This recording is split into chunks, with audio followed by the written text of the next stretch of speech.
संपूर्ण देश व राज्यभरात मुस्लिम बांधवांनी रमजान ईदचा पवित्र सण अत्यंत उत्साही वातावरणात साजरा केला। रायगड जिल्ह्यातील बेंडसी येथील जामा मस्जिदमध्ये मुस्लिम बांधवांनी नमाज पठण करून ईद सण उत्साहात साजरा केला। यावेळी मुस्लिम बांधवांची नमाज अदा करण्यासाठी गर्दी झाली होती। बेंडसीत रमजान ईद निमित्त हिंदू मुस्लिम ऐक्याचे अनोखे दर्शन घडले। येथील मस्जिदमध्ये हिंदू, मुस्लिम, बौद्ध व सर्व धर्मीय बांधवांनी एकत्रित येत शांततापूर्ण व एकोपा जोपासत ईदचा आनंद द्विगुणित केला। मुस्लिम बांधवांमध्ये देखील प्रचंड उत्साह पाहावयास मिळाला। पांढरे शुभ्र कपडे परिधान करून एकमेकांना शुभेच्छा देताना आपलेपण व जिव्हाळ्याचे वातावरण निर्माण झाले होते। यावेळी गळा भेट घेत एकमेकांना ईदच्या शुभेच्छा देण्यात आल्या।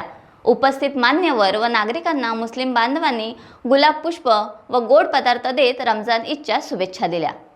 टाइम्स डिजिटलला लाईक करा, शेअर करा, सबस्क्राइब करा आणि बेल आयकॉन दाबायला विसरू नका। Times digital.